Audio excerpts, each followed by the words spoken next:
Good morning.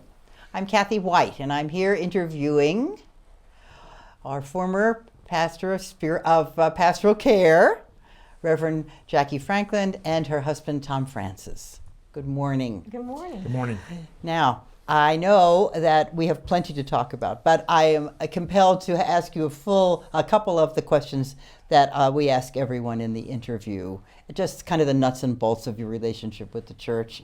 The first one, of course, is when did you become members of the church, and who was the minister at the time? You want to answer that? Sure. We joined in 2000. I think it was the fall of 2000, and Jim White was the lead pastor, and Ben Broadbent was the associate. I happened to be in the library the day that you had your picture taken, and Joel was quite young. Yeah, yes, he was 2. Our son was 2. Yes, right, and Ellen wasn't there at all. No. No, not yet. Not for another 4 years. Yeah, and what drew you to the church? You want to tell the story about Iona? I'll tell a little story. Okay. Yeah, so when Jackie had got a call to come to the First Baptist Church here in Colorado Springs, at the time I was working as a part-time youth director at a Presbyterian church in Dayton, Ohio, where we met and where we got married. And one of the last things our church did in our youth group was we went to Scotland for a service trip, and we went to the island of Iona for a week. And so one of the rituals with the island of Iona is that you do a pilgrimage around it because it's got a spiritual tradition. And so we did one of the last days we were there, and there was some other groups there too, adult groups. We were a youth group. And we were walking around, and they knew we were moving to Colorado Springs, and a couple of my youth run up to me and say, "Hey, there's someone over there, and he's a pastor at a church in Colorado Springs." I said, "Oh, okay." So I went over there. It was Jim and Patti White. And so we met, and we talked, and we met with Jim when we first moved here, and he was like, "Yeah, it's a pretty conservative town," and we kind of knew that. And when things didn't work out at the Baptist church, it was just a bad fit, would you say? Yeah, well, I was there 4 years. 4 years. Yeah. And then we thought we would move, and we had Joel was born, he was 2, and we just gravitated back to that because we had that little relationship that started there. Right. We wanted a social justice church. And we wanted a social justice church. He and Patty were there on a social justice trip to Iona. So that little experience in 1996 kind of set the course for when all the things happened that we ended up here a few years later. And the major impact that you both had on the church in all those coming years. Yeah. Jackie and I were in a class together over at St. Francis when you were working there for a little while. Yeah, as a hospice. Yeah. Right, yeah. Chaplain. Right, and the chaplain there would give a small yoga class. Yeah. Yeah, Okay. and that's how we met. Yeah. Yes. Right, okay. Yeah. So who were your friends in church over the years? Well, Most everyone? everybody was my friend, yeah. I would say the first connection we had. Was Pops, even before I came on staff. So Right. when we joined. And Pops was known at the time as pooped out parents. Correct. Now, now of we're course, parents out partying Right, somewhere. exactly. I love that one. And so most of us were fairly young families at the time in 2000, and a common theme is that Jackie says, "Well, we should do something," and I, No, Say I don't no. think so. yeah, including this. I was like, "We're going to do filming today," and so she said, "I think we should. I like this church. We tried a few other ones, and she says, I think we're ready to join." I said, "I like to wait a little bit," and she goes, "No, I think we're ready to join," and so we joined. And then she said she heard about this group, and she says, "We should probably go to this social group, this Pops group." It was really just starting, and it was, very relatively small. new. Yeah. The writings were The one who started it. were Right. really the ones that started it. And so we started doing that, and then that became kind of the group that we had some connections with. And And our kids grew up together. And our kids grew up together. They were in a youth group together, and Yeah. they're still friends. So that was that was the basis. The last ministry that we were at, all the kids were there. They were like from several youth groups, several generations, or It was quite something. yeah, they were all there. All our kids were Almost there. all. And they were all in the founders room, just reminiscing, and it was so great to see them all together. All these adults now. Yes, These little all kids these that we've raised. competent young men and women. Yes. Yeah. Yes. Yeah, that's a wonderful feeling. Yeah. So there's been other ones, but that's the group that's been pretty consistent throughout since we've been here for 23 years, I guess, 23 right? years, I guess, if Yeah. my math's right. Yeah. And what do you value most about the church and the community? If you get me started, then it'll take too It's long. all right. So you start. What do you value about the church? You're both interviewing me? Yes. Okay. She can't help herself, Tom. I know she can't. I know. I'll This put is a set- lid on it soon. This is Okay. a setup for to interview me, isn't it? Yeah. Certainly the community, the acceptance, the nurturing, a place where you can be yourself and explore things. And that trickled down to our kids and the times that I worked in the youth group. And I Which think- were many. Which were many. Yes. Yep. Yeah. I had done that in the past in Ohio when I was living there, and then I kind of got away from that, and then I got brought back in to some degree when my son got involved with the youth group. And Seemed to me you were doing a lot of cooking. I remember Yeah. Super Sundays. Yeah. Did a lot of Yeah. cooking. Yeah. So I found my little niches here and there, which was good, and tried to navigate being the pastor's spouse. And that, because when we first got The married, first pastor. when we first got married, she was at one church and I was working at another one. So this was really the first time.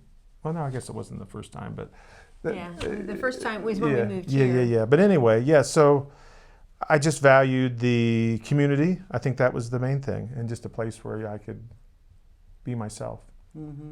Seems as if the church spoke to a lot of your gifts. I mean, of course, your training in community work and church work, but it seemed to me you were also great with audiovisual. Yeah, well, I had a background in that. I had a background in film. In fact, supporting your husband Jerry's film series. So I was always attracted to that.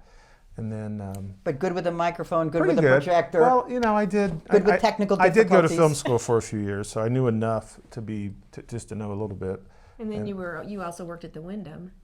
Yeah, I did AV work for a while as I was, and I think the other thing was, as I was trying to figure out, my own personal calling beyond, working, volunteering at church, it was a place where I could do that, and so it took me a while to figure out my place in the community, wider Colorado Springs, my work and all that kind of stuff. Yeah, so sure. was very supportive of that. So that was really nice. In the wider community, Jacque, you did so much work in the wider community as well. Yeah, I did. Yeah. Dr. Franklin, I remember hearing a lot of Did you? people from UCCS. Sometimes we would have for forum somebody very interesting from UCCS, and they would always say, "Oh, is Reverend Franklin still there?" Yeah. Tell us a little bit about that. About the work I've done outside the walls Yeah. of the church. Mm-hmm. Well, let's see. I'm trying to think back. I was on the. Let's see, I'm gonna forget all the acronyms. and the Not names. culture of care. What was it? No, it was a COC. Anyway, it's where the federal government gives funding to each state, and the nonprofits and other board members from that they come together and they decide where that money goes. And so at one point it was just a few people inside, because Colorado Springs was kind of small, and then as it was growing, there were more people who were stakeholders and who were really caring about that kind of thing. So it's the, I'm trying to think of it, Continuum of Care. I think that's it, COC. Anyway, they had a board, so I served on that board for 3.5 years. And Kimberly Sure was the one who was a consultant for them and organized that whole group. And so that was fascinating work. Mm-hmm. I learned more about the city than any other time, more about the nonprofits and how they worked in the city and how things got done. And so I've been on the mission board for a long time. I worked with Jerry, with the Peace and Justice Committee before it was Just Peace. Mm-hmm. And it was always difficult to try to speak for the whole congregation because it's almost 700 people. So how do you speak for that many people? There's going to be differing opinions. Yeah. And so I remember that being our consistent struggle. Is Challenge. Like how do you speak for that and still be up front and on the cutting edge of what's happening in the city? Yes, and I think that's something that continues now. Yeah. That idea that there are certain tenets of UCC that come forward, and Right. when you speak in that capacity, you're speaking for the 700 people, but you're also bringing forward the message of the UCC. Yes. Yeah. Yes. Yeah, and I think that's what guided the Peace and Justice Committee, and that's what guides the Just Peace, is that UCC identity and encouragement to be bold and come out there and say Right. something like, put a flag on your church that says Black Lives Matter, Sure. or a rainbow flag on your church. Put an ad in the Independent. Put an ad in the Independent about marriage equality. Standing with marriage equality. That's Yeah, right. yeah. Yeah. So. Yeah. I think that, well, one of the questions I want to answer is later on, but you tell just me, go for it right now. what do you want to tell the people 150 years from now about the church, like what they should keep? And I've been thinking about that. Basically, we are a traditional church. You know, we have this traditional building, this old historic building that's full of history, and we have stood the test of time.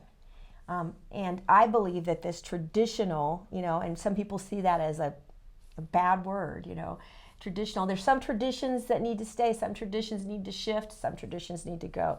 But if we're a self-reflective congregation, Which we say we are. yeah, well, and we've got our weak spots and we've got our growing edges, just like anybody. And but that traditional part, I think, is so important. And I kind of compared it to, I was thinking about as the indigenous folks were kind of shut down around their traditions, right? And so we were up at Pine Ridge recently. You went to Pine Ridge with Joel, and I went to Pine Ridge with Ellen. And when we were up there, it had such an impact on Tom and All his of us. personal faith, and then on me too. But what happened was they were constantly telling us about their traditions and how they're reinstating their traditions, how they're nurturing their young people in their traditions, because for so long they had shut them down to try to fit in. And I think that these indigenous traditions may even be the key to getting us out of this climate change alive. So traditions are important. And I think, you know, you don't want to throw the baby out with the bathwater, that kind of thing, where you look at your traditions, you evaluate them, you see if they still work. If they still work, then do them. Do them. So we do have the call of confession from time to time. We do have prayer. We do have the order of service that is a liturgy. And we get this, you know, you get this complaint about the church being colonized and, you know, from white supremacy and all that. It's like, yeah, that's true. But I really think that it's the church that's going to get us out of that. And I've worked with people who are just like, oh, we should just need to abolish everything, just get rid of the institution. And I'm like, no, I believe in the institution of the church. And that's what I was called to. I was called to be a part of this, the body of Christ. And that's where it nurtures folks so they can go out and be their best, be their grounded, healthy self, go out there and do all the work of justice, and then come back when they're bruised and battered and get healed up again, get bandaged up and, you know. Reminded of who they are. And reminded of who they are and cared for and sent back out again. I think that's so important. So. Yeah. Recently we had a cappella Sunday. Yeah. Yeah, when David was at La Forêt. Yeah. And Leanne introduced many different, some of the old time hymns, Yes. something from the Muppet Christmas album. But the real centerpiece of the service was when she had us sing our 3-part harmony. Yeah. You know, which of course is a major tradition The Micah because it 6. really lets us sing which I think Leanne does a good job. When she wants us to really know something, she has us sing about it. Yeah. She had us sing it once, of course, through, and it's very lovely, as you both know well. Yeah. But then the second time she had us turn toward one another Oh, and I sing love it to that. one another. And I thought, really, when it comes down to it, this whole do justice, love kindness, walk humbly is a tradition of the highest order. Yes. Yeah. And it's a defining statement, I think, for us, like who we are and what we stand for. I think it's our spiritual rock. Yeah. Yeah. But I would just add to that tradition. I think it's possible, and I think that's why what ultimately I think I most care about this church is it's both traditional and progressive, At and the you can same be time. both. You That's can be right. both. That's right. And you pull out all your history, no matter what it looks like. Yep. And you take a look at it. You and can get say, too progressive where you can go either extreme, and I think that's finding that nice balance. Yeah, yeah. One of your favorite memories from your time here? Well, I'll just go a little bit on those the trip we made to Pine Ridge, but I was Yeah. fortunate enough to go on several service trips with the youth, and I think that was probably the highlights. We went to Pine Ridge in South Dakota, we went to New Orleans, we went to Chicago, Albuquerque, Fresno, California, and then we did our first international trip to the Dominican Republic. And those were, those are the trips that the youth remember. It had a big impact on them, and I think it's helped shape who they are, and it certainly affected me on understanding other cultures, the value of service in your life, and things like that. Yeah. Yeah. How about you, Jackie? Favorite memory? I have so many favorite memories. I really can't. I really think the highlight of my pastoral career was working with Ben, and that during that time was my favorite time. And I just remember some crazy things that we did. I remember him being in the pulpit, and all of a sudden I'm on the other side. We're waiting for the service to start. All of a sudden he takes off, and he starts running. And I see him run around, and there's, the doors are closed, right? And I can see his shadow with his robe flying behind him. And he comes around, he comes back in, and he's like, like this, and he goes, Mark writes like he's out of breath. Wow. Yeah. And then I remember the one A lot of time- energy there. Yeah, I remember one time he was doing the text about the prideful, the spiritually prideful people who were like the priests and everything, and he came in with the black drapery that we do for the Palm Passion Sunday, as a robe, all so it's so long, so it's coming around the corner and then finally up the stairs, and he motions to me, and I go like this. And they had created a hymn that was like just the opposite of being humble. Yeah. And I don't know if very many people got it, but for me it was Stuck with you. It stuck with me. It was like, gosh, that guy's so brave. And then one time we were doing it was the beginning of it was launch Sunday, and we were pretending like we were bowling with a great big ball. Well, and you were also playing the theme from 2001. 2001. Oh, So yeah, it starts, yeah. and I was on the sound that day, and so we start to 2001, and then Ben does the bowling, this big thing with this big bowling ball, and you do it, and then you do it Right. together, and you do it, And and you then we celebrate, and that was it. So the message. It was a message about how we can't do it alone. We have to do it together. And but at first when he was telling me this, I'm like, I don't want to do that. So he was good. He was a challenge for me, and he helped me grow as a pastor. Embodied Yeah, ministry. it embodied sounds like. ministry. Yeah, that Yeah. was his doctoral theme. Yeah. So yeah, I have a lot of good memories. I mean, the other one is the latest one was when Ellen went to Pine Ridge, and we were at a powwow, and we were watching this grandfather with this grandson, and they were all dressed traditionally, and they were dancing a traditional dance, and we were sitting there like, wouldn't it be cool to grow up like this? And so then she came back and spoke in the church, and she says, I realized that I have grown up like this because I've grown up in this church. And there's a lot of people in this church who, I don't know their names, but they have helped me grow up. And I just thought, Yeah. That's pretty cool. I know. Yeah, that So- sounds wonderful. Yeah. Yeah. So.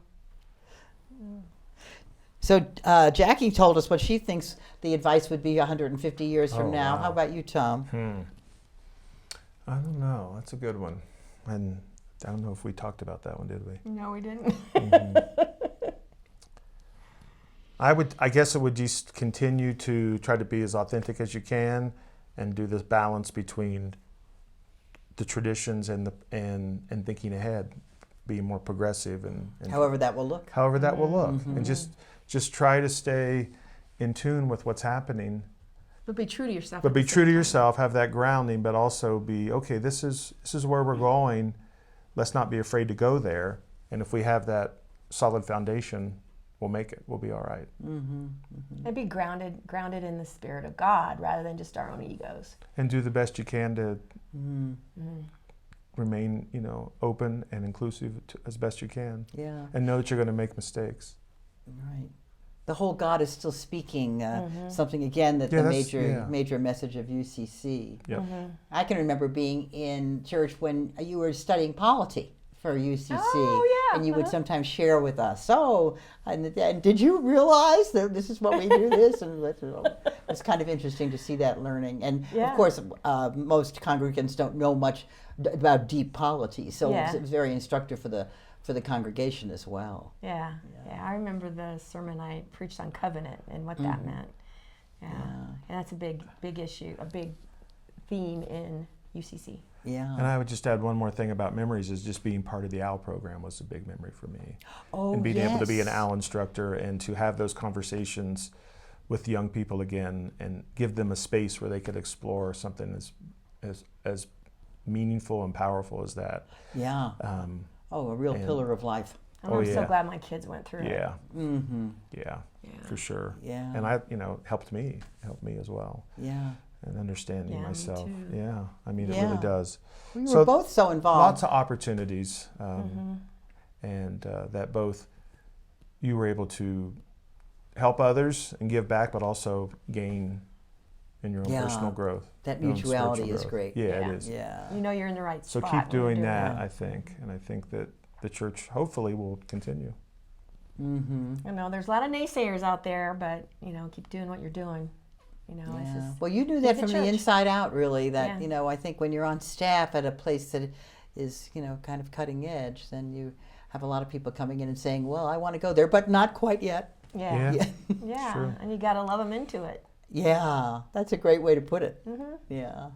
I remember when I was a pastor at another church, and I was the first woman pastor in every church I served. And in this one church, there was a bunch of naysayers because they didn't think a woman should be there. And I was on vacation, and when one of the guys was dying, and he said he was waiting for me to come there so I could do his service, so I could see him one more time and then do his service. And I thought, what happened? It's Yeah. but I had told him, I said, I came to seminary not knowing that women could do this. I understand why it just feels weird to have a woman there. And so I think just hearing him say, just hearing him and saying, I understand why it's so confusing. It's like you come to this realization, like even around LGBTQ issues, it's like you come to this. It's a process. It's a process. But if you stay in relationship and learn people's stories, and there's a lot of stories here, and everyone has one, and I think that power of story can Absolutely. really take us a long very, way. very good. And the power of listening. Yeah. Unconditional. And that's what we've done with the culture of care here, Yeah. is with the Stephen ministry, is teaching that unconditional positive regard when you listen to somebody. Yeah. So And helping that culture of care and giving that nurturance is certainly a legacy for you, because that's such an important part of this church. yeah. That can remain no matter how the leadership changes. Sure. But having a woman, I think, pastor adds a particular dimension. Yeah. My husband, Jerry, always said that he liked to watch Jackie set up the communion table. because it reminded him of me setting the table at home. Oh. That there's a certain way he said that she arranges the elements or covers the bread, or that it's just as if she is indeed inviting us to a table, to a feast. Nice. To a feast. Yeah. Oh, that's And so then cool. also you've also been to many funerals. Yes. Yeah. Yes. And baptisms as well. And weddings. And weddings. It's all of these major events in the life of the church that you were a real part of. And those are the best parts of being a pastor, I think, are those life stages, those life changes, when you can really be there for families. And and I have The joy and the sorrow both. Right? Yeah, and I have that. That's right. That training from family systems that has just served me so well in everything I've done. So that's the doctorate ministry and marriage and family. So. Yeah, I was glad I did that. And my church that I was in at that point did not want to allow me to do my DMin. They said, why would an associate pastor want a doctorate in ministry? Yeah. Why would a youth minister want to do family systems? I don't understand that. No. And so the council denied it. So I took my own time. I took all my vacation time to go to do my DMin. Wow. But it has served me well, and I listened to my gut, and I did what I needed to do, and yeah, that's great. Yeah. And the church was certainly better off for it. Yeah, I hope so. Reaped all the benefits of that. Anything else you want to tell me? No. I don't think so. Yeah. Okay. Well, then we'll Appreciate the opportunity Yeah. to share. Yeah. Okay. You just love the story about our wedding. Well, life stories here. All right. Speaking of weddings, Speaking tell of me about your wedding. weddings, Okay. So we got married in 1994, and at the time she was the associate at First Baptist Church in Dayton, Ohio, and I was a part-time youth director at Westminster Presbyterian Church, and they were about 2 blocks apart. So First Baptist was here, Westminster was here, and so when we finally got to the point where we were ready and able and ready and willing and wanted to get married, they both were really excited, and they wanted to support us in any way, and so we decided we needed to use both churches. Even though she was the pastor there, I was pretty heavily involved in the other church. And so we had the main service at First Baptist, the main ceremony. But it was quite something. We had, what did we have? 2 homilies with 2 ministers, a youth choir and a bell choir. It was It was an hour concert 450 before the service. 450 people were there between the 2 And you were churches. both up on the altar? Yeah. Oh, and the way we did is we didn't stand up there because we knew it was going to be long. We had chairs. Oh. So we came up and we came down. We had 2 aisles. So Tom came down this one and I came down that one. We were a little older too, so Yeah. we didn't have that My dad traditional- says, "You don't want me to give you away?" I said, "You can't get rid of me that easy." So we did all that, and then we had a progressive bell choir with our youth group doing bells, and we had a progression to my church where we did a kind of a Actually walking outside. literally. Walking Oh yeah, outside. we all went to my church and we How did. wonderful that must have and been. then we did a communion service at my church. Well, we had a police stop the traffic so we could do it. because one of my Oh. youth. I'm sure they're still talking about it in They Dayton. do. They do. My youth, one of my youth in my group named Shannon, her dad was a police officer in Dayton, and says, if things are slow Saturday, we'll just bring someone over and we'll stop the traffic. So we made the news. Oh, how wonderful. Yeah. And then we had a big, in the social area, we had a big party afterwards, reception, but it was a lot. And we had a Pops concert. We had singing, and we had tuba love songs, and there was a quartet that sang. yeah, it was pretty crazy. Oh, it was really It crazy. sounds It was a lot of fun. And then we had sparklers on the steps, and then a horse and carriage came up, and then we had a free B&B at Steamboat. At a local B&B. Who was a member of his church. Oh, yeah. So we cashed in on all that. All those connections. And all those connections. That makes church work It was worthwhile. quite something. Oh, it was really and fun. With 450 people and witness, we always said that there was no way we could get a divorce because too many people were there saying that. That's wonderful. So, Yeah, Thank you for we had a good time. telling us that. That's great. and then next year will be our 30th, and so I talked to people back at Westminster because I still stay involved, and we're thinking about doing like a A reunion. Very party nice. 30 years later. How nice. And with the Yeah. children. Yeah, and with our youth group. Yeah, Yeah. I always told Joel and Ellen, I said, you would have really liked that being on our way, and it would have been a lot of fun, but obviously they weren't there yet. Not quite yet. Thanks. You're welcome. All right.